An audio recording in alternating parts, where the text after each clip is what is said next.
Alright, magandang tanghali mga kabagis. Pakaliligo ko lang dahil meron akong ginawa sa aking loft. Meron akong inibay. Medyo, I don't know kung upgrade ba ang tawag doon, okay? Pasyal ko kayo sa loft ko, tsaka tayo magkwentuhan. Nasamahan niyo ako. So, ito ang aking loft. Kalilinis ko lang. Ganyan ako kalinis. Meron akong kennel ng dog and cats. Malinis din ako. Ayoko kasi marami. So, ito ang aking loft, no? Remember, meron ba kayo napapansin, mga kabagis? Dito sa lugar na ito, may napapansin ba kayo? Diba, dyan ang dating lugar ng aking big loft. Breeder's loft. Diba, dito? Tinanggal ko na yan. Okay, tinanggal ko na siya. Bakit? Kasi po, napansin ko parang hindi maganda para sa kanila.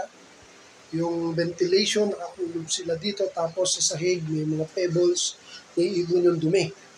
Kaya parang hindi maganda. Okay, magtatagulan na, dapat maging malinis tayo. Yari sa mga mga alaga natin, adenovirus at iba pang viruses or bacteria. Kaya ang ginawa ko, eto na ngayon sila. Gumawa ako ng malaking cage din. Dati dyan na. Yung mga nanonood sa vlog ko, yung unang vlog ko, gumawa ako ng kulungan dyan din yun. Yung dalawa pa lang yung picture ko na wala nga yun eh. Dyan din yung, but ngayon, mas malaki. Mas maganda. Kompleto na sila lahat. Andyan ang aking mga breeders. Pati yung mga picture, pati yung mga flyers ko, nandyan na lahat. So, unang araw na nandyan yung flyers ko. Ito yung white up ko, mga kabagis. Ayan. Medyo pumayad yan kasi 3 days na wala. Hindi ikaw white up. Yun yung nawaway sa bahay na. 3 days na wala yan, bumalik ang payat-payat.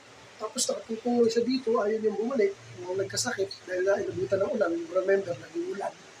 Yun ang naging cause noon, tapos naglayag siya eh. Tapos inabutan ng ulan, kaya pumayan. Kaya dinakma ako nung nandiyan na siya. Ayan. Yan na sila. Pati yung dalawang brown ko yan, yung mga busing-busing din. Kaya lang yung talaga ang siga dyan. Si Tandang, Homer. Panginitlag na asawa niya, yung white up. Ito rin, manginitlag na rin. Ito naman, magpipisa na. At yung isa rin, mangingitlog na rin. May mangingitlog pa. Yung isa. Marami rin mangingitlog. Tapos, kung yung mga tinatanong nyo, nasa na yung flyers loft ko? Andun, wala na. Tinanggal ko na rin. Kasi nga, naiipon yung pupo ng mga kalapati dito sa bubong ko. So, inaalala ko siya magtatagulan. Mukhang magkaroon ng konting problema. Nag-amoy ng konti. Even though kalapati na, hindi naman yung ganun kabaho. Pero maganda malinis tayo sa loft natin. Kaya ginawa ko, sama ko na sila dito, mga kabagis. Mas maganda naman. So ito, nasa labas na yung nilang kainan ng tubig para malinis. Hindi nila mapupuan. Yan, first time nilang kumain ng flyers. Hindi nila iubos. Nasanay sila sa pellet. Pero baka bumalik muna ako sa power pellet dahil nga may mga picture na kami sinusubuan ako. Ito, sinusubuan ako yung isang anak ng ito.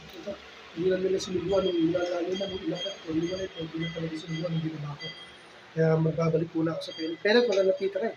Kaya medyo mapupo sila din, pellet. Kaya magpa-power pellet muna ako.